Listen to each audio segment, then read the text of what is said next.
At this time, we look forward to bringing in a very prominent individual. You may have seen or heard him making the media rounds over the course of the last week or so. It was kind of coincidental for me. I get in my car Sunday morning after church. It just happens to be on NPR, which is odd because I don't listen to a ton of NPR, but it was on there, and they were doing a feature about this guy, and they were talking about him. So I'm thinking, and I'm taking some mental notes and listening, and it seemed to be a pretty good feature on him. And he is a gentleman who is tasked with fully explaining to the public the specific system that governs the championship in his sport. That would be, of course, college football. He is, of course, the BCS Executive Director, Bill Hancock, and we are very pleased to welcome him to the FDH Lounge. Bill, how are you tonight, sir? Hey, I'm great. Thank you so much for having me on. Oh, it's a pleasure to have you. First of all, I think I think we're going to hit it off pretty well. I'm not a big playoff guy, so I'm not going to be shoving a lot of the usual stuff at you like a lot of the people are. Having said that, though, the note that I'm going to open on, you might almost wish for a playoff question as far as this one.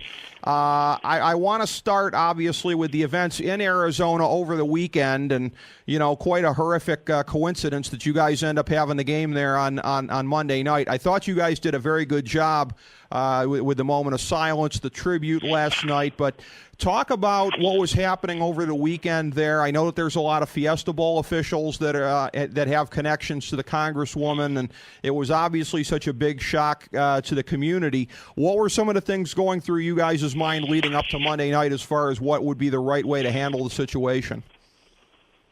Boy, what happened in Tucson was just unthinkable, and my heart goes out to everybody involved because their lives are changed forever. Everyone who was there, certainly everyone who was wounded, all the families, everybody who's reading about it, the community, their lives are changed forever.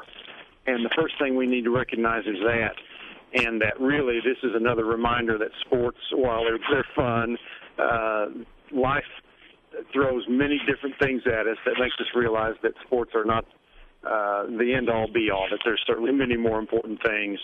And from a practical standpoint, our decision was what to do as related to the game. And shortly after we got the word Saturday afternoon, we began to think about it. We agreed that we would wait and see, what the recovery process was for the individuals, not just the Congresswoman, but keeping in mind the judge and all of them. And we finally concluded Saturday night, early Sunday morning, that we needed to do the moment of silence. And I think most people felt like it was the appropriate way to acknowledge the situation. Yeah, I thought so. I thought it was very tastefully done under the circumstances, and again, just a horrific event for starters. But then at some point during the afternoon, I quickly realized, oh, geez, where's the championship game Monday night? It's in Arizona, albeit well up the road from there, but in the same state nonetheless. And yeah, I thought you guys did a very good job of that in making the best of a bad circumstance, and I thought bringing some good thoughts and everything out of it. The event itself, obviously, you had to be happy with the bottom line outcome of it. It was a compelling game last night. The ratings came in pretty strong. For anybody like myself that was expecting a bit of a fall off due to ESPN not having the universal availability of over-the-air television, ultimately it proved to be a pretty strong rating and on a par with some of the better ones in recent years. Yes, it was. You probably read on that it was the most watched cable program ever, which is remarkable. 20+ million people got to see the game. And, man, what a game they got to see. A crazy game, goofy plays, great athletes, and a great finish. It had everything. It did. There were a lot of classic and memorable moments to it. Ultimately, what is I've seen that you've been out there, as I say, promoting public awareness of the BCS. I know that you've been in Arizona through the days at least leading up to the game. But what does your schedule essentially look like? Do you go and make appearances at the bowl games in the other cities, or have you been pretty much in Arizona continuously? I was able to go to the other games, with the exception of the Rose Bowl. Of course, it was the same day as the Fiesta Bowl. But I was able to go to the Insight Bowl and then the Fiesta Bowl and then Orange Bowl, Sugar Bowl, and championship game. I'll tell you, I'm really, really lucky. That's yeah. I mean, it's great to be able to do that and to partake of games like this. The one question that I have as regards the Fiesta Bowl this year, I wonder, because again, this is the first year of the BCS being on ESPN, and of course they have all the games leading up to the BCS. They have a handful of games in between, the game from San Francisco the other night and some of the other ones. I wonder when you have something that works out where you have kind of an outlier like UConn, an underwhelming conference champion that comes in that's a really big underdog to Oklahoma and proceeds to get thumped. Do you have any concerns with this being the first year of the BCS on ESPN of the feel of the game, of it feeling essentially more like the Holiday Bowl or one of the games leading up to it? It must be hard to have the differentiation that this is a major bowl game when you have the circumstances that set up like that one did. Interesting about that. Every NCAA championship is accessed by schools winning their conference championship. And in the case of the BCS, it's no different. And as you know, I was director of the Final Four before I became the BCS director. And I remember many years in the basketball tournament, the champion of Conference X would qualify with a 500 record, and all of us knew that they were not as good as the fifth team in the Pac-10 or whatever that didn't make it, but that team qualified because it won its conference championship. And we have the same circumstance in the BCS with this year Connecticut, which is an anomaly, frankly. You don't have it happen very often when 8 and 4 teams claw their way up and win their conference championships. So it is frankly, this year it was what it was, and some people are thinking that the Big East is somehow irrelevant, which I find silly because last year their champion, Cincinnati, was undefeated and was a heartbeat away from being in the championship game. But we hear that. So much about college football is about branding, and people, I think, automatically think because a school has a name that they know or maybe a fight song that they know, that some way that school is more prominent than the others or more deserving of participating in these games. But lots of people would like to have us look at that and automatic conference qualification, and I'm sure it's something the commissioners will take up down the road. Yeah, I think that's something I think a lot of people could envision being a topic for discussion among them. Something that I'd like to ask you about, a side question before I get to what you mentioned about the Final Four, because I know you have a background with that. I know that you also had a record previously working with the Big Eight and strong ties to the University of Oklahoma. We here at the station are good friends with one of their big public boosters, Jim Ross. I just wondered if you've ever crossed paths over the year with old JR. I know who Jim is, but I don't remember that I've met him. It's funny how you know people, but you don't get to spend time with them. Yeah. I was just curious because that's one of the first things we think of when we think of Oklahoma football.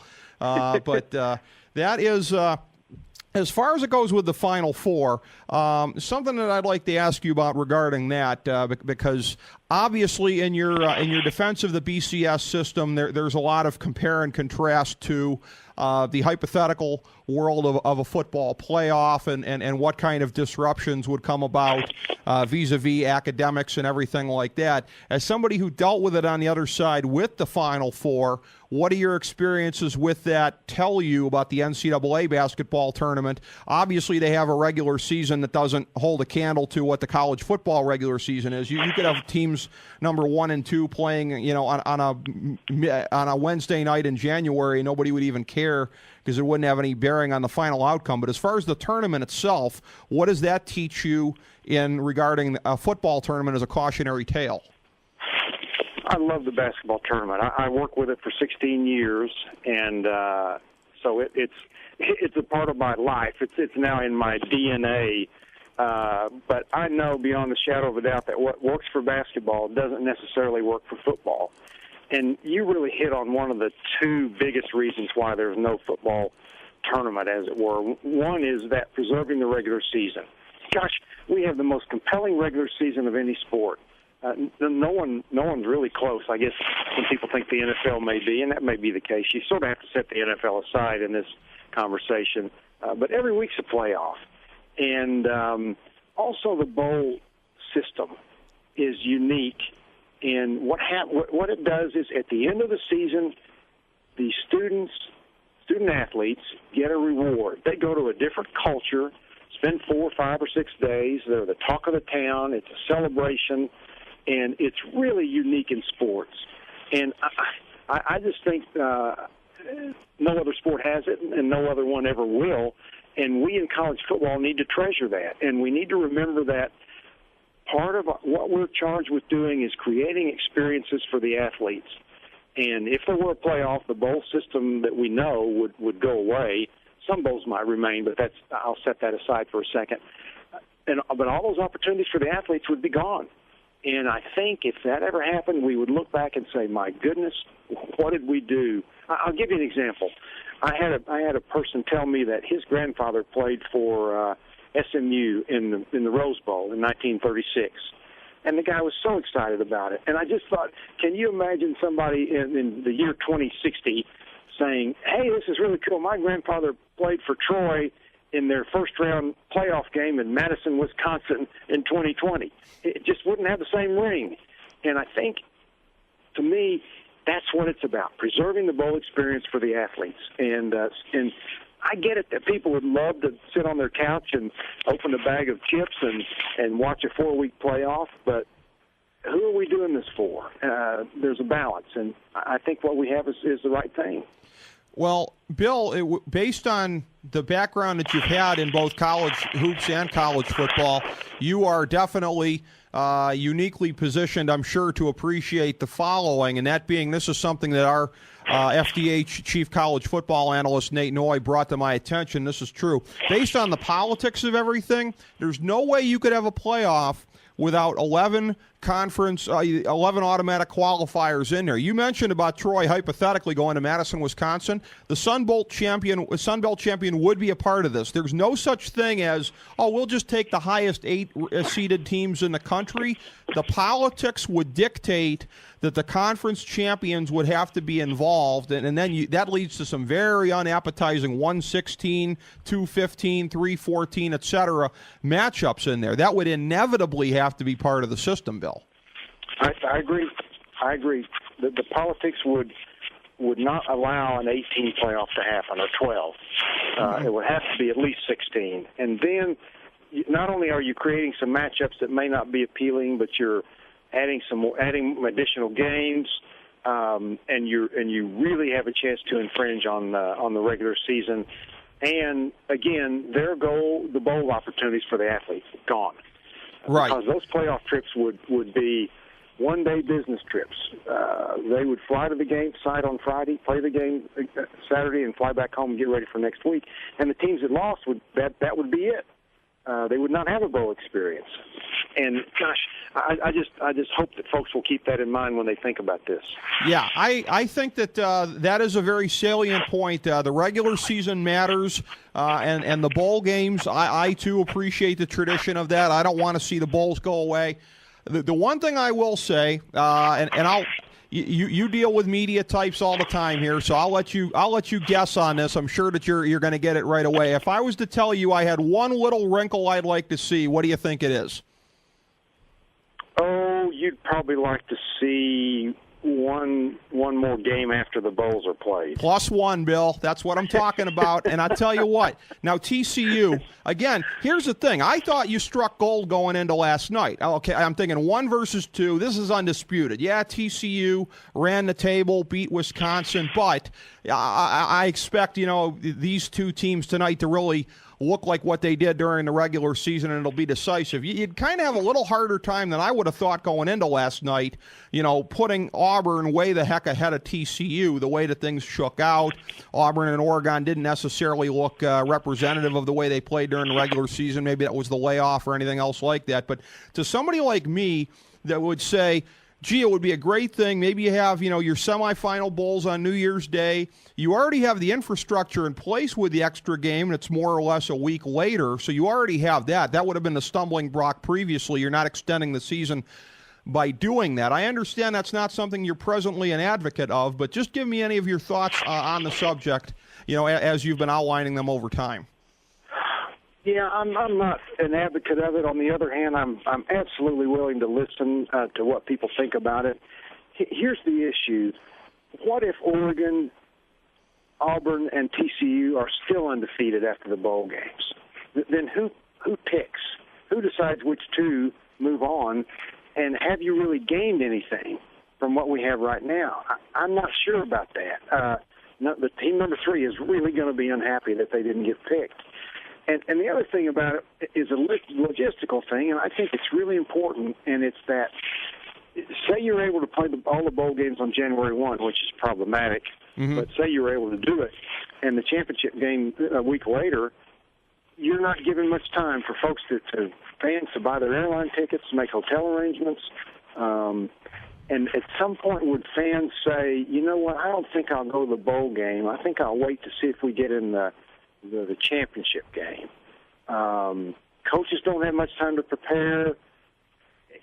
There's a lot of logistical things that really have to be thought through.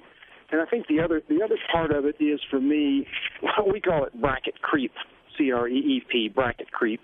And what it is this would not stay at a four-team tournament. Eventually, Team 3 would be so unhappy that they would ask for change, and so this little +1 would turn into an 8-team playoff, and then 12 and 16 maybe. And the reason I'm saying that is, if you think about it, every sports bracket has increased through the years. College basketball certainly has. College baseball, softball, the NFL, NBA, every sport, literally every sports bracket has increased. And I think we'd be fooling ourselves if we thought that if we went to a +1 that we could keep it at that size forever. Interesting. Well, maybe the versions people have outlined to you have been a little bit different than the ones that I've heard about. I guess you would have the top 4 teams coming in. Now, it would be problematic in the sense of any of the conference affiliations. I suppose the Rose Bowl might have a problem with it, but it would be 1 versus 4, 2 versus 3 in the bowls leading up to the national championship, and then the national championship game itself would be the ultimate determinant on that. That's the version that I've heard over time. I suppose to do something like that, though, in order to keep anybody from being outside the BCS, or in order to exclude some teams, you'd probably have to look at adding maybe a Cotton Bowl or something like that, so you'd still have 2 teams that wouldn't be excluded from the BCS because of the games getting turned into semifinals. So, it would take a little bit of doing from where you're at, but it would be less radical than that. That's interesting that you say about the bracket creep,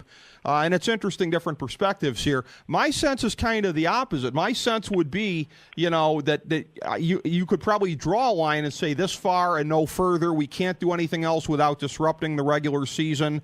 And without, upsetting the bowl games, and the tradition and everything like that. But you really do seem to be convinced that it couldn't just stay at 4? Well, let me back up and say your example of the +1 is the other example. When folks talk about the +1, they really mention 2 things. One is the unseeded version, which is the one that I was describing, and you're describing the seeded version. And I did a little survey of sports writers yesterday at the annual meeting of the Football Writers Association. I just asked them, okay, those of you who want a +1, how many want unseeded? And I guess probably 8 raised their hands. And I said, how many want seeded? And probably 15 raised their hands. So more of them were with you that the seeded version would be the best. The problem is, yes, what happens to the Rose Bowl, that tradition of the Rose Bowl, Big Ten, Pac-10, Pasadena, granddaddy of them all, is so important to this game. And And I think we really have to be careful before we do anything to affect that. And, the other thing I think everybody needs to remember is that this is a voluntary event. It was the BCS was created because the conferences collaboratively made it happen. But most of them made sacrifices. Some of them didn't, but most had to make it happen. And there's not anyone who will ever say, you must do this. It has to be more that the conferences continue to agree to get together, sit down at the table, and say, you know what, we could live with that. So we'll participate. But any conference can pull out at any time, and once the contract time comes up. And certainly, if some conferences pull out, there won't be a BCS. But if other conferences pull out, it can continue without them. So that's sometimes lost on people who think somebody can wave a magic wand and force schools and conferences to do what they don't want to do, and that's just not the case in this. Yeah, I mean, the amount of consensus that you need to get here has got to be just very, very difficult with all the different parties involved and all the disparate interests and everything like that. It certainly can't be easy.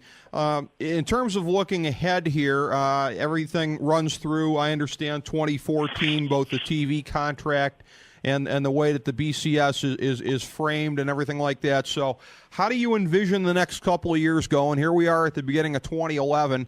In terms of the time frame for hashing out specifically what comes next, whether it be exactly the way that it is, any kind of tweaks, whether it be any of the TV rights or anything like that, what do you see as being the time frame for that whole list of items getting started?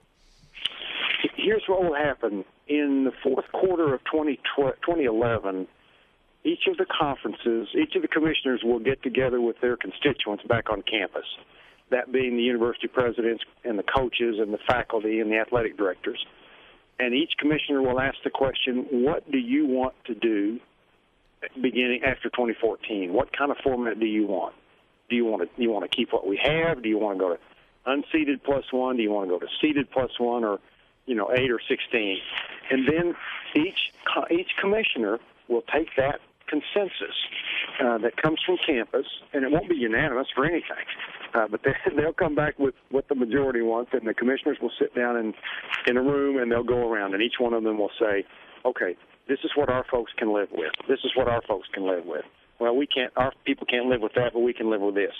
And then just through collaboration, through old-fashioned civil conversation and back and forth, they will come up with a plan for beyond 2014. All this conversation is very civil, and this gets us back to the Tucson situation, where I'm so concerned about the lack of civility in our society. Then this really is a model for civility, because they'll just collaboratively come up with what they can all live with, and if it's something different, then it'll be something different, or it could be that they can't live with any new plan, and they decide to go back to the old bowl system, where there was no way to guarantee that number 1 and 2 would meet. It'll be a fascinating time in college athletics over, like I say, the last part of 2011 and first part of 2012 as they try to figure out what to do.